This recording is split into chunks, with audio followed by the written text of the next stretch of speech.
presentasikan hasil dari diskusi kita, yaitu materi manajemen keanggotaan koperasi. Langsung saja ke materinya. Yang pertama akan saya baca sendiri.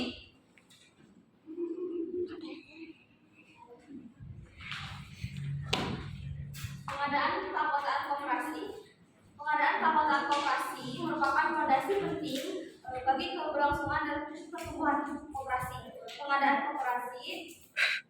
keanggotaan koperasi sebut strategi, proses, dan media yang digunakan untuk menarik anggota baru,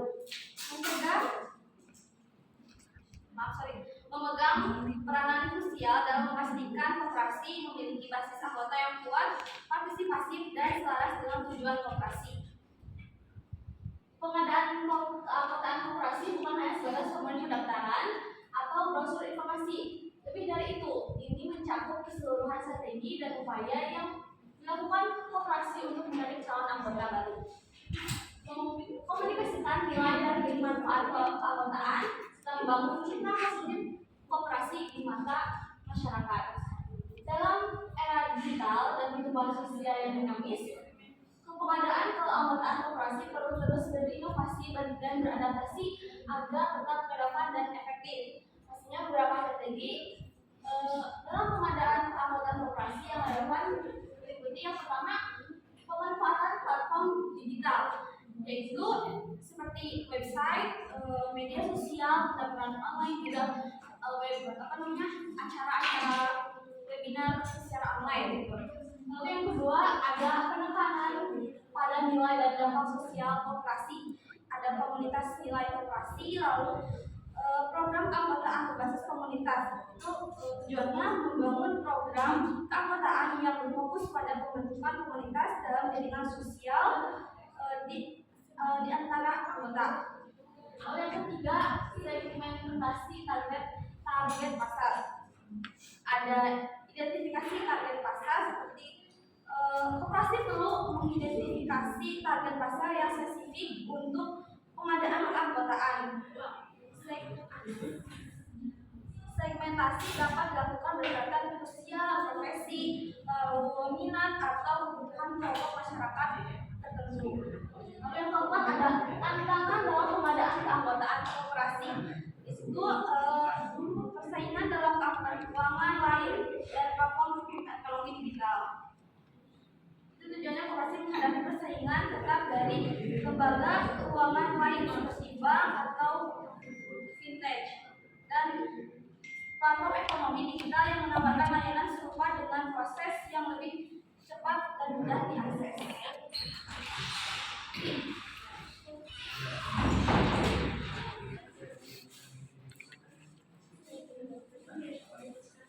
Yang selanjutnya yaitu materi pengembangan keanggotaan koperasi.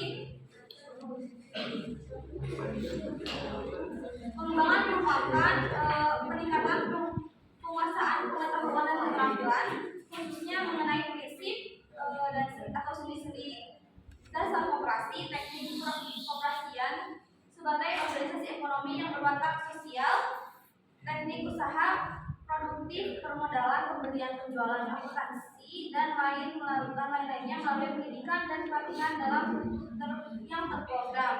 Hal ini merupakan suatu kegiatan yang sangat penting dan harus terus digiatkan mengingat selalu perkembangan teknologi, reorganisasi usaha, dan semakin meningkatkan tantangan lingkungan yang membawa tugas manajemen yang semakin rumit. Tantangan pengembangan keanggotaan koperasi dapat dikategorikan menjadi dua, yaitu tantangan internal dan eksternal. Tantangan internal meliputi struktur organisasi yang kurang adaptif, manajemen yang belum sepenuhnya modern, serta kurangnya inovasi dalam layanan produk koperasi. Tantangan eksternal mencakup persaingan dengan lembaga keuangan dan bisnis lain yang lebih agresif dalam pemasaran digital, perubahan demografi dan gaya hidup masyarakat, serta kurangnya pemahaman publik tentang manfaat dan prinsip koperasi. Di sini tantangan pengembangan keanggotaan koperasi di era digital ada 4: perubahan perilaku dan ekspektasi anggota. Itu seperti Anggota koperasi terutama generasi muda seperti kita mungkin terbiasa dengan kemudahan dan kecepatan layanan digital. Mereka mengharapkan koperasi dapat menyediakan layanan yang sama atau lebih baik dibanding dengan platform digital komersial lainnya. Koperasi yang masih mengadakan metode konvensional dalam layanan dan komunikasi akan kesulitan menarik dan memperhatikan anggotanya.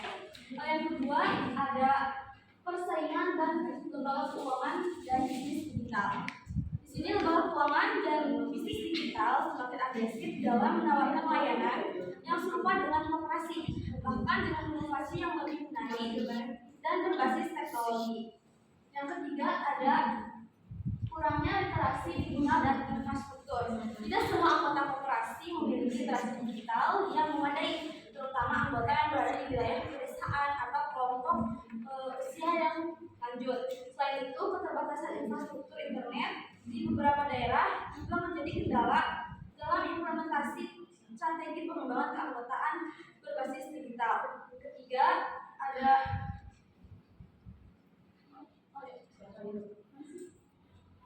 kurangnya keempat, manajemen dan tata kelola koperasi yang belum adaptif. Beberapa koperasi masih memiliki sistem manajemen dan tata kelola yang kurang fleksibel dan lambat dalam beradaptasi dengan perubahan. Hal ini dapat menghambat inovasi dan implementasi strategi pengembangan keanggotaan yang efektif di era digital. Selanjutnya, strategi pengembangan keanggotaan koperasi di era digital.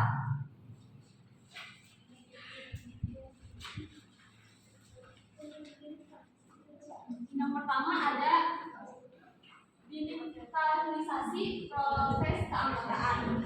Koperasi perlu memanfaatkan teknologi digital untuk penyederhanaan dan mempercepat proses keanggotaan. Pendaftaran anggota secara online, verifikasi digital, dan pengelolaan data keanggotaan bagi sistem informasi dalam meningkatkan efisiensi dan kemudahan bagi calon anggota. Yang kedua, pengembangan layanan berbasis digital. Koperasi dapat mengembangkan platform digital untuk menyediakan layanan kepada anggota seperti aplikasi mobile untuk transaksi keuangan, informasi produk layanan, forum komunikasi anggota, dan layanan konsultasi online. Platform digital ini harus mudah digunakan, aman, dan memberi nilai tambahan bagi anggota. Yang ketiga, meningkatkan komunikasi dan interaksi digital. Koperasi perlu aktif memanfaatkan media sosial dan platform komunikasi lainnya untuk berinteraksi dengan anggota dan calon anggota. Komunikasi yang efektif dan responsif melalui kanal digital dapat membangun hubungan yang lebih kuat dan meningkatkan engagement anggota. Yang ketiga, meningkatkan komunikasi. Yang keempat, program edukasi dan literasi. Jadi untuk mengatasi tantangan literasi digital, koperasi perlu menyelenggarakan program edukasi dan pelatihan digital bagi anggota, terutama kelompok usia lanjut. Program ini dapat mencakup pelatihan penggunaan aplikasi koperasi, keamanan transaksi digital, dan pemanfaatan platform digital lainnya. Yang kelima, membangun citra koperasi yang modern. Itu seperti melakukan branding dan kampanye pemasaran yang efektif untuk membangun citra modern, inovatif, dan relevan bagi generasi muda. Penekanan pada nilai-nilai koperasi seperti gotong royong, berkelanjutan dikombinasikan dengan penggunaan teknologi digital dapat menarik minat generasi yang membangun. Yang terakhir ada kolaborasi dan kemitraan strategi. Koperasi dapat menjalin kolaborasi dengan lembaga lain seperti perusahaan teknologi, startup, fintech, dan lembaga pendidikan untuk mempercepat transportasi digital dan memperoleh jangkauan layanan. Kemitraan strategi ini dapat membantu koperasi mengakses sumber daya dan keahlian yang butuh untuk mengembangkan keanggotaan di era digital. Selanjutnya, materi yang akan disampaikan oleh Herawati. Untuk selanjutnya mengenai kompensasi kompensasi keanggotaan. Jadi kompensasi dalam koperasi merupakan hak atau manfaat yang diperoleh anggota sebagai bentuk penghargaan atas partisipasi mereka dalam koperasi. Kompensasi ini dapat berupa keuntungan ekonomi, sosial maupun manfaat lainnya yang sesuai dengan prinsip koperasi. Selanjutnya bentuk-bentuk dalam koperasi dibagi menjadi 5. Yang pertama yaitu sisa hasil usaha atau SHU.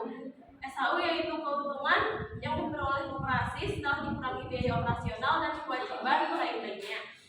Lalu yang kedua adalah bunga simpanan. Bunga simpanan yaitu imbalan yang diberikan koperasi kepada anggotanya atas uang yang disimpan, terutama dari simpanan sukarela. Lalu yang ketiga ada dividen saham. Koperasi perseroan terbatas. Jika koperasi memiliki bentuk yang lebih kompleks seperti koperasi simpan pinjam atau koperasi berbasis saham, anggota yang memiliki saham bisa mendapatkan dividen sebagai kompensasi.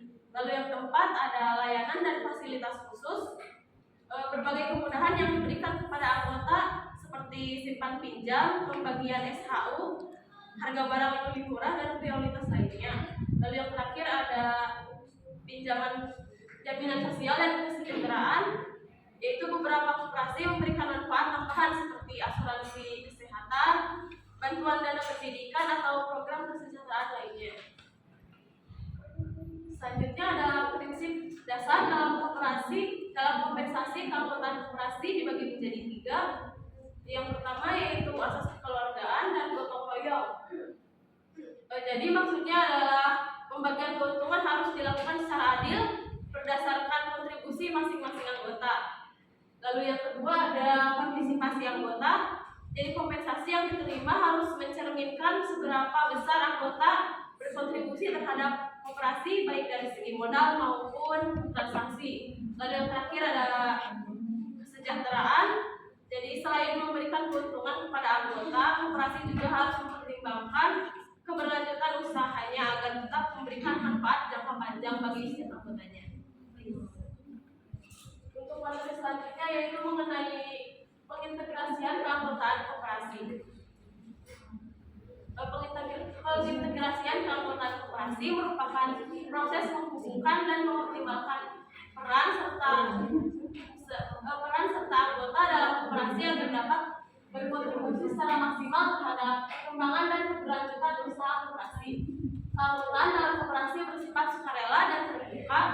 Namun agar koperasi dapat berjalan efektif diperlukannya sistem integrasi yang baik antara anggota dan manajemen koperasi.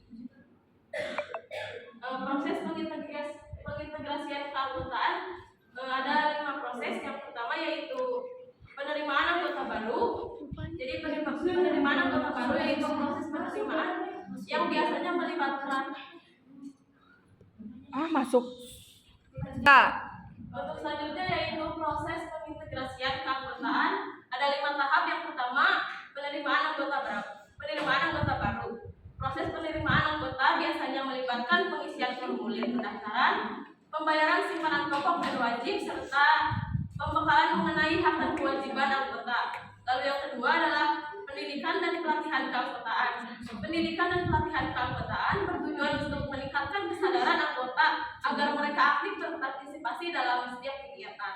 Lalu yang ketiga, peningkatan partisipasi dalam kegiatan koperasi. Anggota harus aktif ikut serta dalam setiap pengambilan keputusan melalui rapat anggota. Lalu yang keempat, penguatan hubungan antara anggota dan pengurus. Karena komunikasi yang baik antara anggota dan pengurus koperasi sangat penting dalam menjaga transparansi dan kepercayaan. Lalu yang terakhir adalah pemberian intensif dan manfaat bagi anggota. Untuk meningkatkan keterlibatan anggota koperasi perlu memberikan manfaat yang nyata seperti pembagian sisa hasil usaha atau SHU, bunga simpanan, akses kredit dengan bunga rendah, serta layanan sosial seperti asuransi atau program kesejahteraan. Untuk materi selanjutnya akan dibacakan oleh Alia. Selanjutnya ada pemeliharaan keanggotaan koperasi. Nah, pemeliharaan keanggotaan koperasi ialah serangkaian kegiatan yang dilakukan sosial, dan berpartisipasi dalam kegiatan koperasi. Nah, pemeliharaan keanggotaan koperasi ini penting agar koperasi bisa terus berjalan dengan baik dan berkembang. Di sini ada beberapa contoh pemeliharaan keanggotaan koperasi. Yang pertama itu ada penyuluhan dan edukasi. Edukasi di sini maksudnya memberikan pemahaman seputar koperasi. Contohnya manfaat, hak, kewajiban, serta peran mereka dalam koperasi. Yang kedua ada komunikasi yang aktif. Maksudnya di sini komunikasi dilakukan rutin dengan setiap anggota baik lewat rapat, media sosial maupun media lain. Yang ketiga ada pelayanan yang baik. Maksudnya menyediakan layanan simpan pinjam atau produk lainnya dengan cepat, ramah, dan transparan. Yang keempat ada kegiatan partisipatif. Maksudnya mengajak anggota terlibat dalam pengambilan keputusan, misalnya lewat rapat anggota tahunan. Yang kelima adalah pemberian insentif atau penghargaan. Maksudnya memberikan reward atau apresiasi bagi anggota yang aktif atau berprestasi. Yang terakhir ada peningkatan kesejahteraan anggota. Maksudnya menyesuaikan produk atau program koperasi supaya bisa benar-benar membantu kebutuhan anggota seperti pelatihan usaha, bantuan modal, dan lain-lain.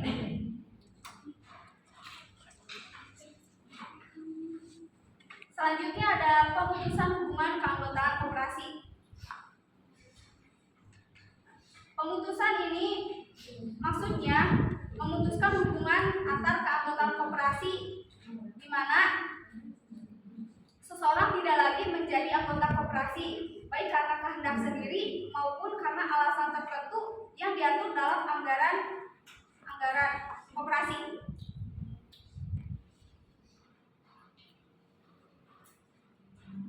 Nah, ini adalah 6 alasan umum pemutusan keanggotaan koperasi ya.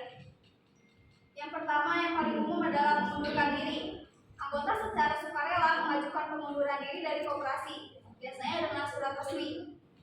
Yang kedua, meninggal dunia. Keanggotaan otomatis berakhir jika anggota meninggal. Yang ketiga, tidak aktif. Anggota yang tidak aktif atau tidak memenuhi kewajibannya dalam jangka waktu tertentu, misalnya tidak menyimpan atau tidak hadir dan lain-lain. Yang selanjutnya ada melanggar aturan koperasi. Jika anggota melanggar aturan atau tujuan koperasi bisa memutus keanggotaannya. Selanjutnya ada pindah domisili. Kalau koperasi bersifat lokal dan anggota pindah ke wilayah lain yang tidak terjangkau koperasi, bisa juga menjadi alasan pemutusan. Yang terakhir ada pemutusan rapat anggota. Dalam beberapa kasus, pemutusan bisa dilakukan berdasarkan hasil keputusan rapat anggota atau pengurus. Sekian 6 alasan umum yang menyebabkan putusnya keanggotaan koperasi. Sekian presentasinya. Ada pertanyaan? Ya. Enggak. Perkenalkan nama saya Dede Cahya dari kelompok 6. Izin bertanya, mengapa di koperasi ini harus diadakan pemeliharaan keanggotaan?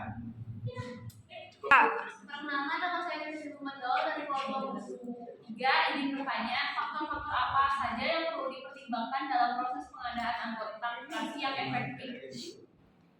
Perkenalkan, saya Nindini Agustiani dari kelompok 1. Izin bertanya, apa peran dan tanggung jawab pengurus koperasi dalam mengelola keanggotaan? Perkenalkan, saya Revaldi Hazati dari kelompok 7. Pertanyaannya, apa strategi koperasi dalam mempertahankan loyalitas anggota? Izin perkenalkan, nama saya Gina Helenisa dari kelompok 2. Izin bertanya, apakah proses pemutusan keanggotaan dalam koperasi bisa menimbulkan konflik antar anggota? Kalau iya, menurut kalian bagaimana cara mengatasi masalahnya? Perkenalkan, nama saya Syahara Tetia dari kelompok 5. Izin bertanya, apa keuntungan menjadi keanggotaan koperasi? Baik, saya akan menjawab pertanyaan yang diberikan oleh Dede dari kelompok 6. Pertanyaannya itu, mengapa di koperasi harus diadakan pemeliharaan keanggotaan? Jawabannya, untuk menjaga agar anggota koperasi tetap aktif, loyal, dan selalu berpartisipasi dalam kegiatan koperasi. Selanjutnya saya akan menjawab pertanyaan dari Keifa dari kelompok 7. Pertanyaannya, apa strategi koperasi dalam mempertahankan loyalitas anggota? Nah, strategi koperasi dalam mempertahankan loyalitas anggota adalah dengan memberikan pelayanan yang memuaskan, membagikan sisa hasil usaha secara adil, melibatkan anggota dalam pengambilan keputusan, serta memberikan pelatihan dan edukasi agar anggota merasa dihargai dan berkembang bersama koperasi. Apakah cukup, Keifa Lydia? Cukup. Baik, menjawab pertanyaan dari Sarah kelompok 5. Pertanyaannya, apa keuntungan menjadi anggota koperasi? Jadi keuntungan menjadi anggota koperasi adalah mendapatkan pembagian sisa hasil usaha, akses layanan simpan pinjam dengan bunga ringan, ikut serta dalam pengambilan keputusan, serta memperoleh berbagai pelatihan dan manfaat ekonomi lainnya untuk penunjang kesejahteraan anggota. Apakah sudah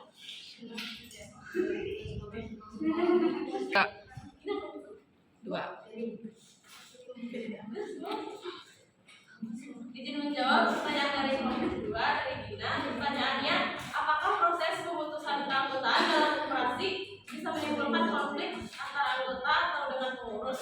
Kalau iya, menurut kalian bagaimana cara paling tepat untuk mengatasi masalah tersebut? Jawabannya yaitu iya. Proses pemutusan keanggotaan dalam koperasi bisa menimbulkan konflik baik antara anggota maupun pengurus, terutama jika tidak dilakukan secara adil atau tanpa komunikasi yang jelas. Nah, cara yang paling tepat untuk mengatasinya adalah dengan mengikuti prosedur yang tertulis dalam anggaran dasar dan anggaran rumah tangga koperasi, melakukan musyawarah terlebih dahulu, serta menyampaikan alasan keputusan secara terbuka dan transparan agar semua pihak memahami dan menerima keputusan dengan lapang dada.